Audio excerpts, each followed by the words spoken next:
Landlords of rent-controlled units in New York City say that even with the new New York housing law that was recently passed, they're still going to keep their rent-controlled units empty. I'm Tony, and this is Real Estate Investing and Landlord News. All right, so I have quite the interesting article for you today, and it's coming out of New York City. Now, I covered just a few days ago about how they have a new housing plan up in New York that was supposed to make it a little bit easier for landlords to be able to recover some of the costs of doing renovations in these rent-controlled units, right?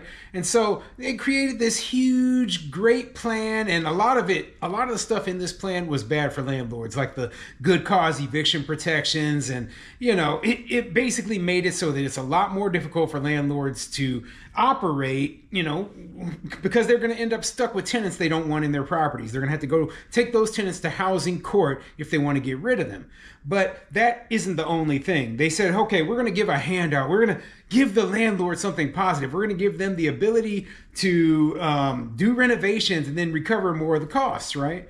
Well, I don't know if they didn't talk to any actual landlords within the city. It doesn't surprise me that they wouldn't, okay? They just pull numbers out of their butts and then they think, oh, well, this'll work, without actually talking to anyone who is spending money, who actually has to do the renovations on the units to figure out, well, is this enough? Is this enough? Will this plan actually work? Or will we just end up stuck in the exact same situation we were in before, where landlords are warehousing their units and not renting them out? Well, that is what it sounds like is going to happen, because a lot of landlords now, they're saying that, hey, the little, extra bit of money that we can use to recover our rehab on our property, well, it's not enough. It's not near enough. And they actually, in this article I'm going to go over today, they go over some really good numbers so that people can actually understand what the costs are that landlords are dealing with, okay? I think that the big problem we have is that a lot of the people who are creating these laws, they have no clue what the numbers are. They're pulling numbers out of their butts. That is the truth, okay? They're like, well, you should only cost 30 grand to rehab a unit. Meanwhile, it costs a landlord 100 grand, okay? They have no clue. The people who set the rents for these rent control, well, your expenses only went up 3% this year, so we're only going to give you a 3% rent increase. Meanwhile, the average landlord, their expenses went up like 10%. Okay, so like I said, they have no clue what our actual numbers are, and I don't think they care. I think that they are more concerned with helping the tenants out, subsidizing the tenants' rent, than they are with making sure that, hey, landlords have viable businesses and they're, actually able to operate based upon the revenue they're bringing in. Anyway, we know they don't care about business. Let's get into the article, but before I get into the article, go ahead, hit the like, subscribe button, maybe leave a comment down below, and let me know what you think. So do you believe that these people have any clue what the actual numbers are before they pass, new laws? Do you think that this new rental plan or housing plan up in New York, do you think it's actually going to allow landlords to recover the costs associated with doing rehabs, and or do you think it's going to make no difference whatsoever? Okay, I'm just curious what everyone else thinks. So, put down in the comments what you believe, what you think of this whole new New York housing plan, if it's actually going to increase the amount of affordable housing or if it's just going to make things worse, okay? My opinion. The more laws, rules, and regulations there are, the more expensive housing becomes, and the harder it is to find affordable housing. So anyway, let's get into the article.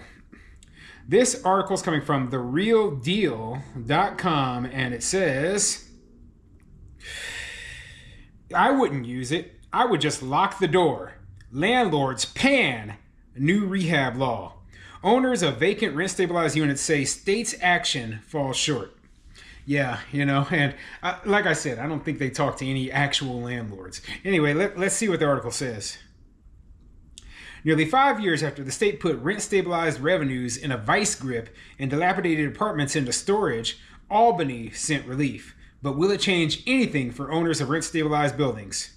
The short answer is no, said Louis Barnabel, who recently took a 44% haircut on a rent-stabilized property. The 2019 rent law put a $15,000 cap on individual apartment improvements, the renovations that landlords could pay for by increasing rent. The allowed monthly hike was 1/168th of the project cost in buildings with fewer than 35 units and 1/180th in larger buildings, which is $89 or $83 per month, respectively, over 15 years, after which the increase goes away. So yeah, based on the 2019 rent stabilization law up in New York, they said, hey, you can only basically try to get back $15,000 worth of repairs repairs, upgrades, updates that you put into a unit. So the response by landlords was, hey, it's going to cost me $50, $60, $100,000 to fix this unit up. So I will never, according to you, I will never be able to recover the cost of doing those renovations. So I'm not going to do them. I'm just going to, board up the door. Nobody's going to live there because it's cheaper for me to do that than it is for me to take a huge financial loss fixing the place up and then get far below market rents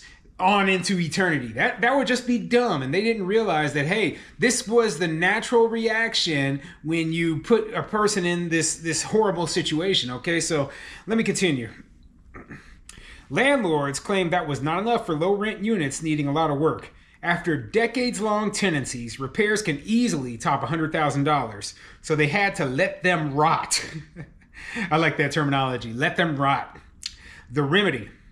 Hochul's state housing deal passed this weekend included a measure to bring vacant apartments back on the rental market, as the governor's release framed it.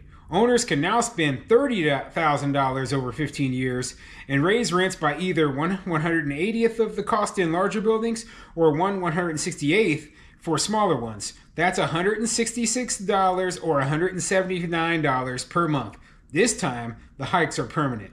Yeah, so they think that $166 a month in a rent increase on a place that had super low, far below market rents for 20, 30, 40 years, they think that will be enough to motivate landlords. Yeah, that place that in Manhattan that was renting for $500 a month? Well, now you could raise it to $666 a month.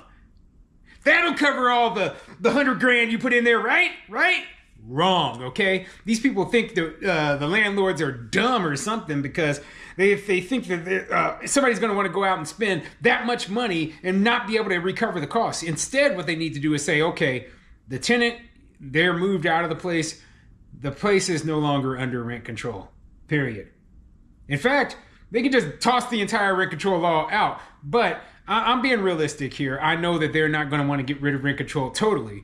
But the only way that they're going to allow landlords that landlords would be able to recover their costs is if they say, hey, this unit is deregulated if you go in there and you're doing substantial repairs like are required, okay? So then that landlord could say, all right, well, now I can raise the rent up to the level necessary in order to recover the costs of the renovation.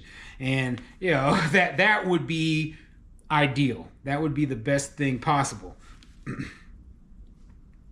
If the unit were occupied for 25 years or registered as vacant in 2022 or later, owners can do a $50,000 repair and hike rent by 1/144th or $347 per month in small buildings and 1/156th or $320 in big ones. And now they're going to go over, right, some examples from actual landlords in New York of why this is garbage. You can hear me say it all the time. I know it's garbage because simply put, those numbers don't work here in Omaha. And I know if they don't work in Omaha, there's no way that they're going to work in New York, right? But I like to read the quotes here in this article from actual landlords in New York saying, actual rent control landlords in New York saying why this isn't going to work.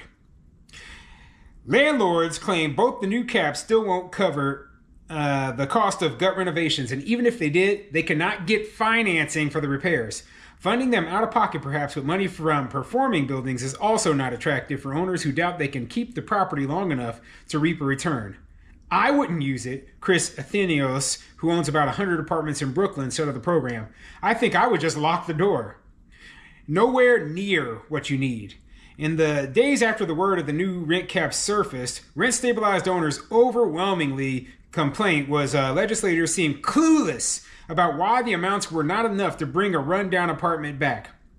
Whether it's $15,000 or $30,000, it's just nowhere near what you need in order for renovations of these vacant units to take place, said Joe Tall of Tall Prop Equities, a rent-stabilized owner.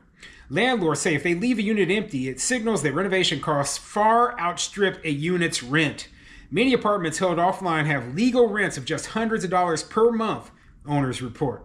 So yeah, if the rent is only hundreds of dollars a month and the market rents are thousands of dollars a month and you cannot bring it anywhere near what the market rents are, you can't double the rent. I mean, that's just too much of an increase. The best you'll be able to do, let's say that the rent is $700 a month and the market rents are $2,500 a month. Well, you're not getting anywhere near it, even with these rent increases, and it would take you 15 years. Keep that in mind. You can't just say, oh, I'm going to increase the rent really high on the short term. No. You have to basically wait 15 years just to be able to get some of the renovation costs back. Not all of it, just some of it. Needed repairs can run the gamut, but lead abatement was repeatedly cited by owners as one of the most prohibitive costs. When a tenant vacates, the city requires a landlord to make the apartment safe from lead, which causes brain damage in children. At minimum, the owner must remove lead from doors, windowsills, and walls. It's a labor-intensive project. You have to either remove the plaster walls or encapsulate them with sheetrock, rip out all the moldings, the door bucks, install all new doors to the apartment, Athenio said. Yeah, and I've done some lead abatement because, I own older homes, right? And no, it ain't cheap. It ain't cheap, and it's especially not cheap up in New York City, okay? It's going to probably cost you a lot more in New York than it would here in Nebraska. So, yeah, these guys are right. And depending on how bad it is, yeah, it's going to be quite costly, okay? If they got to rip out pipes, because, they used to make pipes out of lead. I don't know what the individual units have in them, So we're talking about this could be extremely costly, and they need to be able to recover those costs. That's why the rent increases should be up to the landlord, not to the city. This is what the problem is with government price controls, okay? But, they go over some of the specific costs here, right? And they say, let me find the part here. It says, Lincoln Eccles, the owner of a rent-stabilized Crown Heights building, rattled off the needed repairs for a vacant unit that a tenant rented from 1972 until his death in 2021.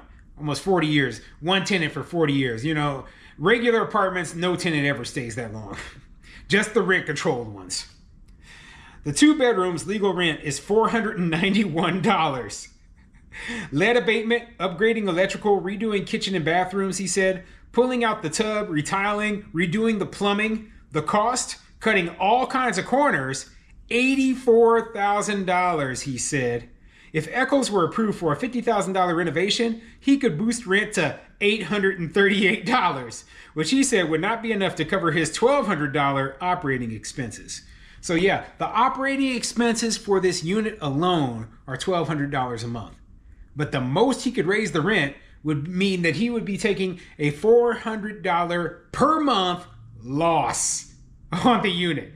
And he would have to come $84,000 out of pocket and wouldn't be able to get that money back for a period of 15 years.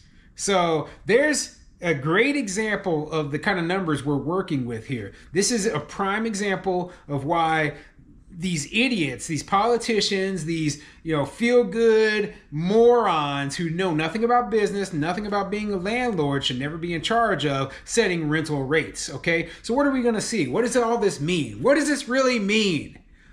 We're going to continue to see rent-controlled apartments fall into disrepair as, some landlords, they fall into financial ruin because they cannot raise the rents in order to cover their operating expenses, okay? And we're going to see a lot of tenants who are complaining about how bad shape the units they live in are, but at the same time, they won't allow the landlords to be able to raise the rent. So, it is what it is. We're not going to see a lot of new development other than very, very high-end luxury development, because that is the only thing that actually can turn a profit, okay? There's not going to be any new affordable housing development. So, yeah, until they figure this stuff out. And you know what? As long as they've had these rent control laws, they haven't figured this out. Okay? So I'm very doubtful that anytime soon these laws are going to be removed or changed. So what's my suggestion? If you're a small mom and pop, don't bother New York City. Don't bother. It's too difficult, too expensive, too many rules, too many regulations, and it's only going to get worse.